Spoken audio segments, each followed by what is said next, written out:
So, making travel easy and affordable. That is the easyJet mantra. That is the thing that we talk about every single day in everything that we do. And over the last 18 years, that's exactly what the airline has done. So we get to the point of 60 million passengers a year using easyJet.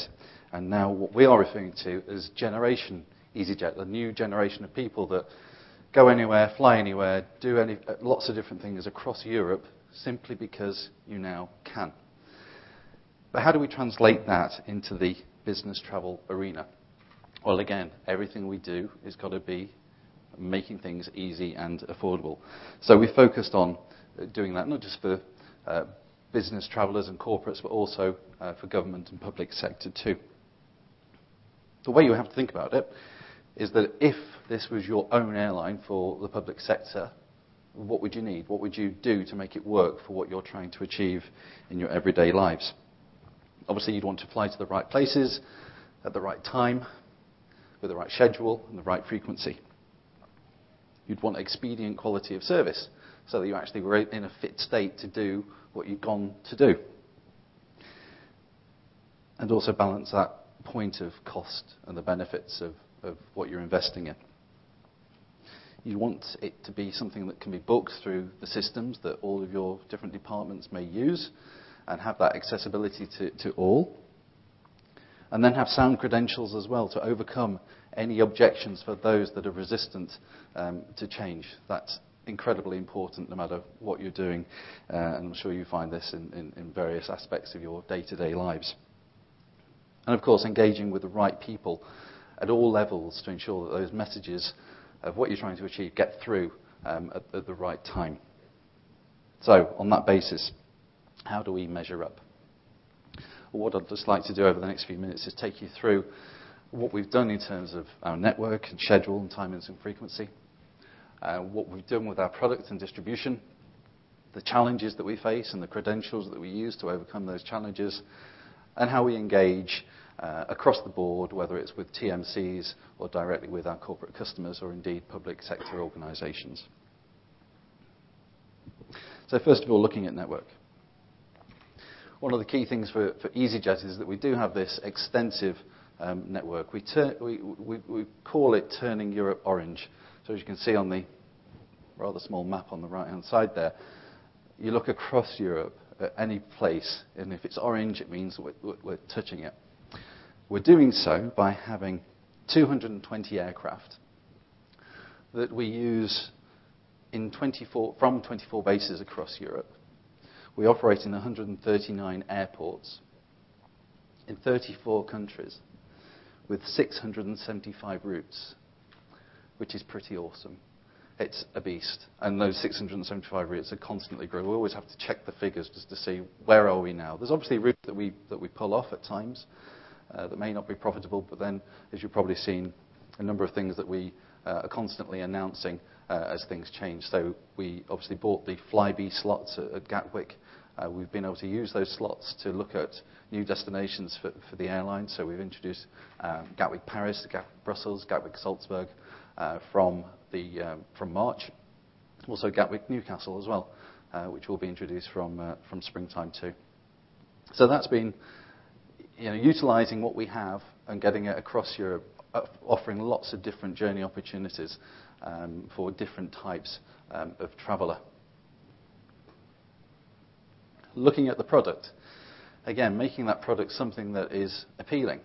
Everyone's familiar, very much so probably, with the standard product. Everyone maybe has used that standard product when taking a holiday or a city break or whatever. It's very popular, very good. But if we want to develop, if we want to look at how we engage in other parts of travel, then we need to look at, is our product fit for purpose? And so we've done that by developing our product range, introducing an inclusive fare, which is only available through travel management companies or through self-booking tools, really enabling, making sure that people book through the channels that you want them to use and not going off onto easyjet.com. That's not our intention. We're not looking to get more and more business direct. We want your travellers to be compliant. The inclusive fare itself It includes a bag of 20 kilograms. It includes a seat allocation choice, and it includes all the admin fees, etc., which, if you'd bought those things separately, the inclusive fare is actually cost less than all of those items combined. So it's a very interesting product and very easy to buy, very easy to sell. One of the things I often think is that if you were a traveller and you were choosing between maybe easyJet and BA, as an example, at that point, the way you're making that booking, you might not know whether you need a bag. It might be one of those things you're just not sure. So just to be on the safe side, and just to avoid any possible ancillary charges that you might get later on, I'll go for the easiest product.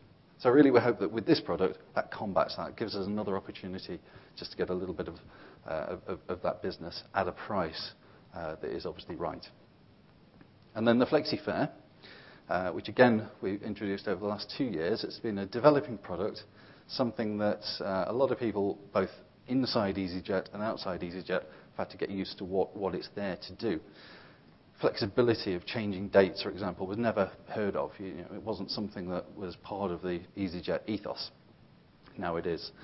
Including the bag, as with the inclusive, including a premium seat reservation, i.e. you can book a seat at the front of the aircraft, including the admin fees, but also including fast-track security at the airports where we have that available, which again is brilliant for speeding people through the airport experience. Also priority bag drop as well. So really just adding a little bit of value to all of those things. Now in essence, as a salesperson, it's quite easy to go, if you really want to save money, our standard fare will save you money. If you need a little bit extra, then the inclusive fare will give you a little bit extra. And obviously, pointing out that it's not available on easyjet.com, so helping with that compliance. But then it's very easy then to kind of look at the justification for going for flexibility as well, because things do change. Plans do change. Meetings change dates, etc. So having the ability to just change the date of your flight is something that's quite an easy thing to do now, certainly an affordable thing to do now, and something we're encouraging people to look at. Now, in addition to that, offering a fixed rate is something that, again, has been introduced probably over the last 12 months into the market for corporate travellers and for public sector travellers too. So what this essentially means is that we will fix the price of that Flexi Fare at a very competitive price, and so you know that your travellers will never pay any more than that price. The benefits of that is obviously in terms of being able to control budgets, but also authorization, enabling people to know that actually that's an authorized price, it's not a problem. And as you know from the easyJet pricing model, as we get more demand on particular flights at particular times, and the prices do go up naturally. This will kind of cuts off that peak. So it's a really competitive and compelling product that is going down very, very well. To support those things, we've obviously had to make a lot of changes as an airline. We've introduced allocated seating about 12 months ago. Again, very, very good, very new thing that we kind of thought, how's this going to work? And it's certainly taken away that horrible thing of when you're at the airport and suddenly there's this big scrum for getting a seat at the gate. So that's gone. That reduces the whole stress, and certainly for anybody that's travelling for a business purpose, can maximise their time. They can take a seat by the gate and continue doing some work, knowing full well that they have a seat allocated to them. Now with this, we're not looking at obviously there's a revenue opportunity too, but no matter what, any booking that you have, you will get a seat allocated to you at check-in. If you want to choose that seat, if you want to sit by the window or by the aisle, you can do so. And there's something like a £3 charge for that basic ability. If you want to sit near the front of the aircraft, that's about £8. If you want the very front row with 1 metre of leg room, you can have that, and that's about £12. We also have an easyJet Plus card, which if you buy one of those cards, then you can buy as many of those seat reservations as you like over the space of time. Baggage is something that I know for a number of organisations in the public sector has been an important part of their cost. So how have we been able to deal with that? Well, again, over the last few months, we've been able to look at our baggage policy and change it just so that it's a little bit more sensible, it's a little bit more customer friendly. I don't know if you're probably aware that previously if you bought a bag, and say if you paid £20 for a bag and you could take 20 kilograms, and then you thought, actually, I want another bag as well, so you pay another £20, you get another bag, but you didn't used to get any more weight. So then you had to buy more weight. And that's when we start getting into that bit of unsatisfied customers that are suddenly having to buy more and more and more. And getting to the point where actually it's putting people off booking easyJet. So we've scrapped that and made it a lot more simple so that you buy a bag for £20, you get 20 kilograms. You buy another bag, you get another 20 kilograms. Now, if you want to put 25 kilograms in one and 15 in the other, that's absolutely fine, up to a maximum of 32. So hopefully that makes things an awful lot easier for a number of people within public sector organisations that do need to take a lot of baggage with them at times. We've introduced mobile apps, which are fantastic, mobile boarding cards as well, which work extremely well.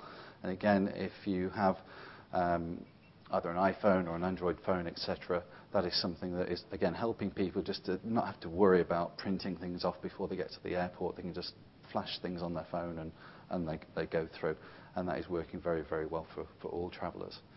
And as I mentioned earlier, fast-track security with the flexi fare, again, adds value to that product, speeds up people's transit through an airport and improves that overall customer experience. So this takes us on to the challenges that we face, because that all sounds really, really good. The challenges that we face in the market are quite clear. Number one, I guess, for us is London Heathrow, obviously in the southeast. It seems to be the natural inclination of anybody that's going to fly anywhere. Heathrow has got to be the airport to go to, and there's always some excuse why it should be. So we've tried to handle that. We've tried to think, right, well, often that's going to be the case. Let's be absolutely realistic. If you are an organisation based in West London, most likely, if people are travelling from HQ, Heathrow is going to be a natural choice. But that's not always the case. So what we had to be really strong about doing is presenting our credentials to say, you still want to save some money, yeah? Okay, but you've got this hiccup of the fact that we don't fly from Heathrow. Well, let's look at where we do fly from. We fly from Gatwick, we fly from Luton, we fly from Stansted, and we fly from Southend. Don't laugh at the Southend, it works really, really well. But for instance, anybody in Westminster going to or from, it is quicker by 21 minutes to get to Westminster from Gatwick. Now, I was in Westminster a few weeks ago, and we were talking about MPs that naturally want to use T5, and on the assumption that it's quicker for them and easier for them to get to Heathrow. So I just simply said, okay, how about we have a race right now? You go to Heathrow, I'll go to Gatwick. Whoever gets there first gets £100 from the other person. Suddenly, that perception of Heathrow being quicker disappeared completely, because it's obviously not, depending on where you are in London. So it's facing challenges like that, and it's getting the communication through that is really, really important, because we're absolutely serious that there is a cost-saving opportunity for you. How serious are you about saving some money? And if it's just because of people preferring Heathrow, well, let's present them with some facts and figures and go, right, it's 21 minutes faster to get to Gatwick. If it was 21 minutes the other way, how valuable is that 21 minutes? Is it worth an extra £100 on the price of a fare? These questions that we are putting forward is raising some good debate. Route deals, again, is something that you don't face a great deal of, particularly domestically, because obviously route deals are what they are. Sometimes they're quite restrictive. Sometimes it's presented as a great price, but you may not be able to actually buy the particular seat or class that it's in. So we're not overly concerned, and of course we can always look at our cost benefit anyway and overcome that. I'll talk about that a little bit more in a second. The fact that we do fly to primary airports is extremely important, obviously, across Europe. So that's, again, a very strong message that, again, we just have to remind people of, because obviously they look at other low-cost carriers, and the fact that you could end up a million miles away from where you wanted to be at an airport is of concern. So we're very clear that we do use some good airports. And sorry, just on the left-hand side, other things that are presented to us, lounge, access. Yeah, we think that's important, actually. We can see the benefits of having some lounge access. We're not ignoring that fact. It might be something that we will look at over time. Obviously, if we do look at it, it's got to be in an easyJet sort of way. What is it that's actually required? Do you need to go in there and have a glass of champagne? No, not really. Do you need to go and use some Wi-Fi? Yeah, that would probably be a good idea. So we'll do a cost-benefit analysis on that in the next few months. Maybe it's something we can include in that Flexi product. If you do have any feedback or anything like that, then let us know, because we've got the ability to go and change things if it makes sense. Frequent flyer programs. They keep being thrown up at us. That seems to be a resistance to change. Travellers still like their FFPs. Again, we'll leave that with you as to, is that actually presenting value and cost benefit to an organisation? Sometimes yes, most of the time no. The brand, easyJet as a leisure brand, is again something that hopefully things are changing gradually, and we really do feel that. Obviously, over the last 12 months, as we entered the FTSE 100, as we get some good results coming through, the view of easyJet as a good business, a really good, strong, profitable business, is obviously a credential that we can utilise. The fact that we're not on BSP, that we don't load fares, something that 2 years ago we probably would have been a little bit nervous about. Could have been something that could prevent us from succeeding. But as times change, a lot of talk about NDC. Do you know what? We're kind of ahead of the game on that already. All of our distribution partners, they connect directly into our system, so we don't actually have to do anything different to make ourselves compliant in the future. Again, if you have any comments or thoughts on that, there's a number of you that I have a number of distribution discussions with. Lots of progress has been made, a number of things still to achieve, but again, that's something that we are working on. And then general perception. One of the comments that we used to get is kind of, again, changing a little bit, is, well, you're better than Ryanair. And you just think, is that a compliment? Is that the way we should take that? Because we only compete with Ryanair on about 5 or 6% of our routes anyway. But of course, the business model of easyJet is completely different, and actually we think that perception is changing. But again, lots of your travellers will have already booked easyJet for their own personal travel. They can do it for their personal travel because they're using their own money. Can they do it for the organisation's purse as well? It's something we constantly challenge. So we've talked about lots of good things on product. On-time performance is obviously, again, something we're very proud of. We are nudging up to 90% on-time performance. And I think the caveat we would say is that, at the moment, we're not the best when you look at others. We're in that top 3. We'd like to be the best. Obviously, there's a number of factors that do impact, and of course, when you've got such a massive route network and 220 aircraft to look after every day, there's lots of things that can impact your on-time performance. But we're kind of at 80-89% on time, which is within 15 minutes of arrival time. So we're very proud of that point. And again, it's something that we have to keep pushing through. The business model that easyJet operates works in our favour too. We can be quite upfront and honest and transparent about who we are, what we are, or why we do what we do. And again, using that to